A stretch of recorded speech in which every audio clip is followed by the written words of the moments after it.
My husband doesn't want our nanny to teach our daughter Spanish. I feel like I'm seeing an ugly side of him. My husband Eric and I have been married for 5 years, and we have a wonderful 4-year-old daughter named Catherine. I work as a writer, usually from home, while Eric has a demanding job. We've had our live-in nanny, Ella, for about 6 months, and she has truly become part of our family. The other day, while driving, Catherine excitedly said, "Want to hear me talk like Ella?" Then she started speaking Spanish. I was impressed and encouraged her to keep practicing. Eric, however, didn't react, but I brushed it off at the time. Later that evening, Ella came to my office looking a bit uneasy. She apologized for teaching Catherine Spanish without asking first. Confused, I told her I thought it was a fantastic idea. I wished I had learned a second language as a child, especially living in Southern California. But then Ella revealed that Eric had asked her to only speak English around Catherine. I was furious. I felt Eric had damaged our relationship with Ella, who has been nothing but wonderful to us. I couldn't understand why he would want to stop our daughter from learning such a valuable skill. Eric has never shown any signs of prejudice, so I was left wondering what his reasoning was. Most importantly, I was upset that he made this decision without discussing it with me first. After taking some time to cool down, I approached Eric when I got home. I asked him to explain his feelings about Catherine learning Spanish. He opened up about feeling left out of her life and expressed jealousy over my career and the time I get to spend with her. He admitted that he feared being further excluded if she became fluent in a language he couldn't understand. We had a long conversation, and I told him I understood his feelings, but thought it was selfish to deny Catherine this opportunity. He agreed that she should continue learning Spanish. The next day, he apologized to Ella for his earlier request. To show our appreciation for Ella, we surprised her with a dinner at a restaurant she had always dreamed of visiting, along with a card and flowers. Now, while the language issue is resolved, Eric and I need to address his feelings of dissatisfaction with his career. I suggested he consider leaving his job or taking acting classes, and while he's still unsure, I think he feels better having shared his feelings. Thank you all for your support. Catherine will keep learning Spanish, and I'm hopeful that Eric will find a path that brings him joy. Tonight, I realized that my marriage is over. I don't even know where to start. There are so many emotions swirling in my heart, yet I feel numb at the same time. I've been with my husband for 7 years and married for just over 4. We have a 3-year-old son, and I'm currently pregnant with our second. After an argument tonight, it hit me that our marriage might be done. The disagreement started when his friends invited us to a barbecue 2 hours away. At first, I was okay with going, but as the time kept getting pushed back to around 7 p.m., I realized we'd spend more time traveling than actually being with them. I suggested we could still go, but wouldn't be able to stay long since our toddler wakes up early, and I'm exhausted in my first trimester. Plus, we have a 9 a.m. doctor's appointment. He got upset, accusing me of trying to control everything, insisting we should stay until 3 a.m. That just isn't realistic for me. I work during the week and only have weekends to rest, trying to balance time with my child and giving my mother a break since she watches him during the week. Things escalated when he said I should just stay home while he went alone. I felt uncomfortable with that. I've never gone out without him at night because it feels disrespectful, especially with kids involved. I also don't like this particular group of friends. When he last went out with them, he came home at 10 a.m., drunk and with a random girl's number in his phone. I forgave him, but I can't shake the discomfort of him hanging out with them without me. During our argument, he called me a miserable person, suggesting I want to make others miserable too. That hurt deeply because I've always tried to put him first and respect our marriage.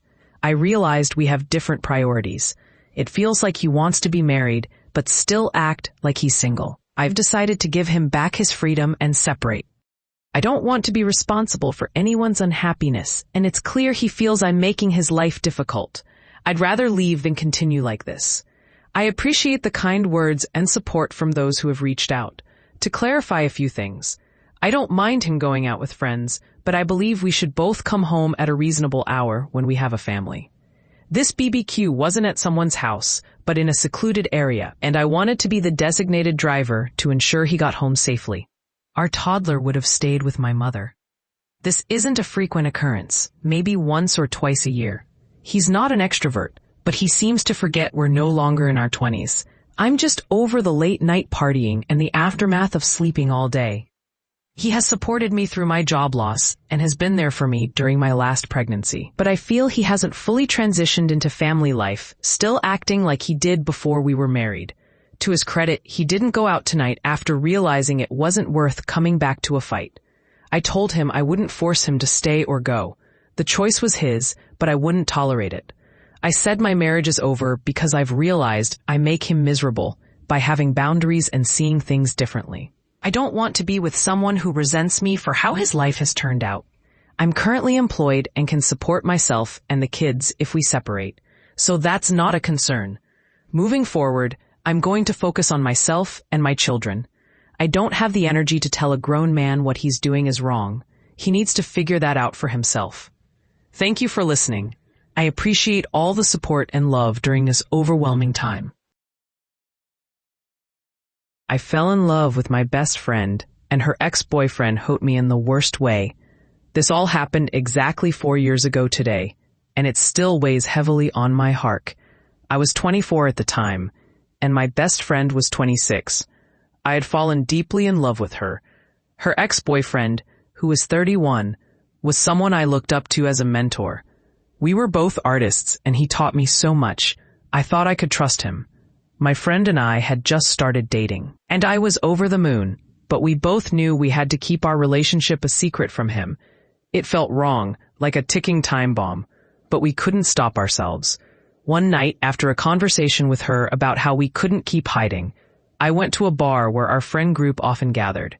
He was there and told me he was still talking to her, that they were still together, and he was sending her money.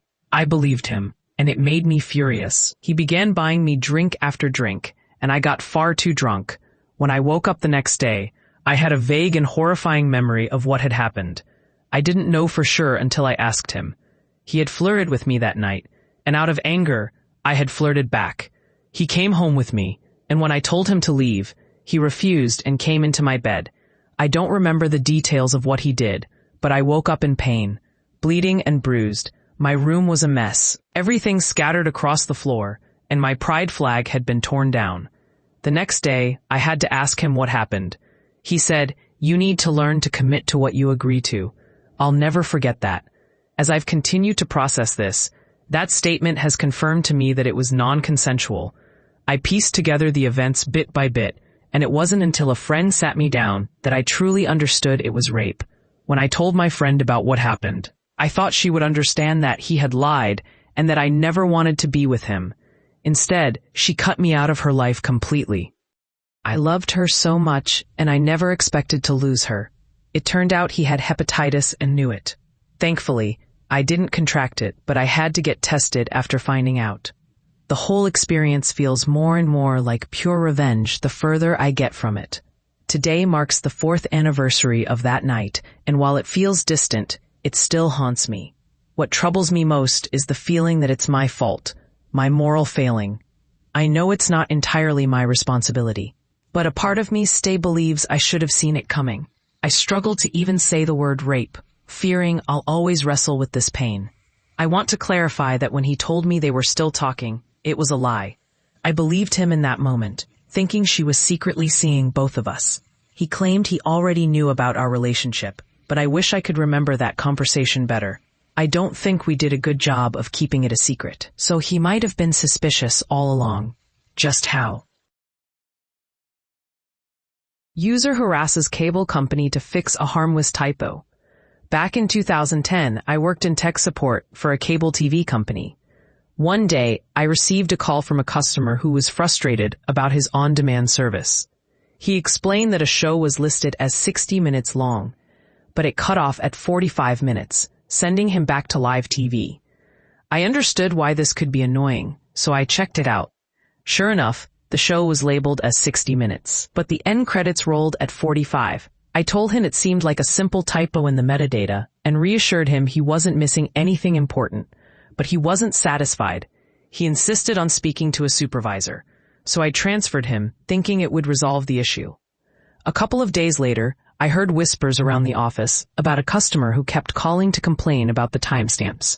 Sure enough, when I answered the phone again, it was him. He repeated his issue, and I had to tell him again that it couldn't be fixed. He hung up, but I discovered he had called over 100 times a day about this. It was hard to believe he cared so much about something so minor. Days passed, and he called again, repeating the same complaint. My supervisor was nearby, and I could see he was just as baffled as I was.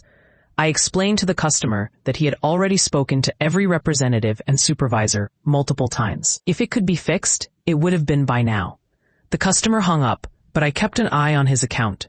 He continued to call with the same frequency for weeks. Sometimes, a technician would be sent to his home, but nothing ever changed. Eventually, the content he was so fixated on expired, and I thought that might be the end of it. But then he called again, this time about a different show with the same issue. I realized it was the same pattern repeating.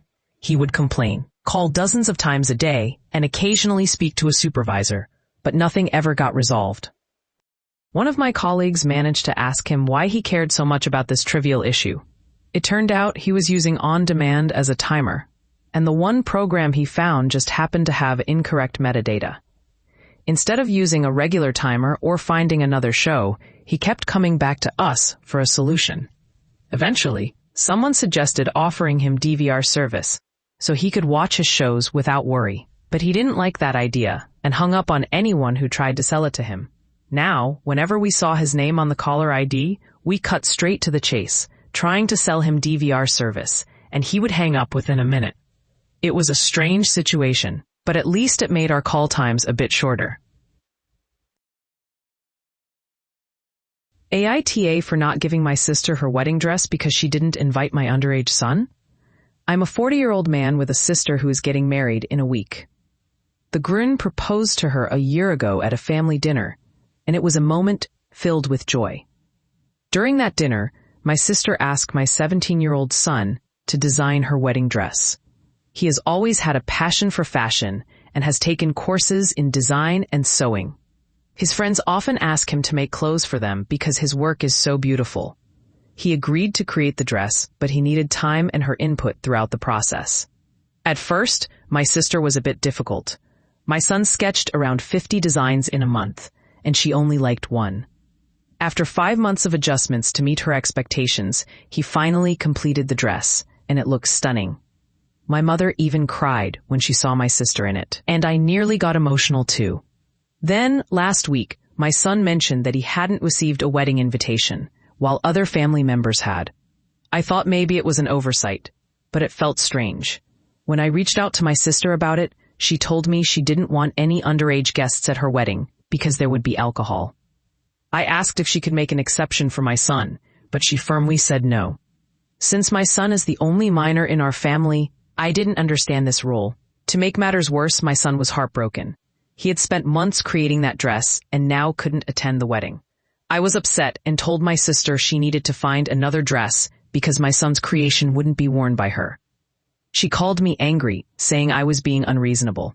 My mother also called, urging me to just give her the dress and follow the rules. I couldn't do that and ended the conversation. Now our family is divided. Some agree with me, feeling my sister should have made an exception, while others think I'm being unreasonable and ruining her big day. I don't believe I'm in the wrong. I'm just standing up for my son. Update. I appreciate all the comments and suggestions. I discussed the situation with my son, and he agreed to sell the dress at its market value. We calculated the price, and it was quite high. When we presented this to my sister, she was upset, claiming she couldn't afford it, and that it should be a gift because we're family. I told her it was easy to say that when she didn't include my son. She cried during the call, begging me not to ruin her day, but I felt that was unfair. At no point did she offer to let my son attend or apologize. Some have speculated that her fiancé, who is quite religious and hasn't been close to my son, might be influencing her. Regardless, I told her that if she wanted to exclude my son, she would also be cutting ties with me. And for those asking for a photo of the dress, I'm sorry, but my son didn't agree to share it. If anything else happens, I'll keep you updated. Thank you all. A woman let her dog poop on the airport floor, so I messed with her plans. While walking to my gate at LAX, I noticed a woman whose dog was in the middle of doing its business. She was loudly FaceTiming, completely oblivious to her surroundings. A gentleman nearby tried to get her attention. "Excuse me, miss," he said politely. The woman shot him a glare. "Your dog," he continued, pointing to the mess. She rolled her eyes and returned to her call, leaving him embarrassed. "Some people," she exclaimed to her friend on the line, "are just so rude." When her dog finished, she walked away, leaving the mess behind. Another woman tried to stop her. "You're not going to clean that up?" she asked, shocked. "They have people for that," the offender replied, disappearing into the crowd. I stood near the pile, warning others to walk around it, while someone got a maintenance worker's attention. We were all stunned that anyone could be so inconsiderate. When I reached my gate, I saw the same woman. Great. We were both headed to Tokyo. I often feel embarrassed by other Americans when I travel, especially when they do something as thoughtless as leaving animal waste in an airport. To make matters worse, her dog was barking at everyone who passed by. I have nothing against flying with pets. I do it often, but I take that privilege seriously. My dog is well trained and behaves better than most people. Definitely better than that woman. Speaking of inconsiderate behavior, there's a pet relief area inside LAX, just 2 gates away from where she let her dog do its business. But she seemed like the type to litter right next to an empty trash can. While her dog barked, she switched from FaceTiming to listening to music, still without headphones. I don't like to label people, but I couldn't help but think how selfish she was. I imagined her car parked across multiple spots in long-term parking, with a dent from hitting a child's bike without leaving a note. Everyone else tried to ignore her, sitting as far away as possible. But I wasn't going to do that. I sat down right next to her. "Are you going to London on business?" I asked. "I'm going to Tokyo," she replied gruffly, clearly annoyed I interrupted her. "Oh," I said, "then you better hurry. That flight got moved to gate 53C. This is the flight to London." I figured I could give her a moment of panic as payback for her rudeness. I didn't expect what happened next. She grabbed her bags and her dog, storming out of the gate without even checking the monitor, which still said Tokyo. She believed me about the gate change, and I thought, some people really are rude. The flight to Tokyo was at gate 69A, while the 53 gates were on the other side of the terminal. I felt a twinge of guilt, knowing she might have berated some poor clerk who had to explain there was no gate 53C. I don't know if she made it back to her flight. But I didn't see her board. Her missing her flight wasn't my original intention, but it felt like a fitting consequence for her behavior. I wondered if I had gone too far, especially since Delta only has 1 flight to Tokyo each day. Oops, maybe she could rebook with another airline. I hear they have people for that. EM tried to get her daughter my job because I'm chubby. This happened today and I just had to share. I'm a college student home for the summer, and with the stay-at-home order being lifted, businesses are starting to open up again. My parents want me to have a summer job to gain experience, which I appreciate since I get to keep all the money I earn. Now I'm not a skinny girl. I'm 5'6" and weigh about 140 to 145 pounds, and I carry most of it in my hips and thighs. The freshman 15 hit me pretty hard, as I used to weigh around 120. After finishing my last online final, my dad called to tell me that a friend of his was looking for girls to work in the office, answering phones and such. I was excited because that's exactly what I wanted. I put on a dress, printed my resume, and drove down to the office. The ladies inside were really nice and asked me to fill out an application. That's when the entitled mom entered the scene. As I was filling out my application, she walked in with her daughter. She announced that they were there for the job opening and that her daughter wanted to apply. I thought it was a bit odd when they sat right next to me in the lobby, but I didn't say anything. The mom turned to me and asked if I was applying too. I replied yes, and she made a little dismissive sound. I ignored her and went to ask one of the desk ladies a question about the application. When I returned, the mom was already at the desk, questioning the process. She asked if her daughter really needed to fill out the application. The desk lady explained that it was protocol and that the boss would review all applications before deciding who to interview. The mom insisted that her daughter was an aspiring model and had won a local pageant. She believed the boss needed to see her daughter to understand who he wanted behind the counter. The desk lady tried to explain that looks didn't matter for this job, but the mom leaned in closer and said, "Let's face it, he isn't going to want a chubby girl up here, is he?" At that moment, I felt a sting of humiliation. I could feel tears welling up, but I refused to let her see me cry. I quickly handed my application to the desk lady and tried to leave. Then, the second desk lady, who was plus-sized herself, called out to me. She asked the entitled mom if she really knew the boss well enough to assume he'd prefer a skinny woman behind the desk. The mom replied that she assumed so, but the desk lady wasn't having it. She revealed that she was the boss's wife and had worked there for almost 15 years. She took personal offense to the mom's comments and told her to wait in the car while her daughter filled out her application. The mom and daughter stormed out, and the desk ladies assured me that they would vouch for me with the boss. I left feeling hopeful about the job. Later, I went in for an interview, and it went well. I'm just waiting for a call now, and I'll keep you updated. Update. My mother's boyfriend made me realize how insecure my stepmother is. Hi. I created this account just to vent, but I received so many kind comments that I wanted to share one last update for those who are worried about me. After the day Luigi set boundaries with my dad and stepmother, my father didn't reach out until several hours later. He sent me a message saying, "I'm so sorry, Hija. I love you."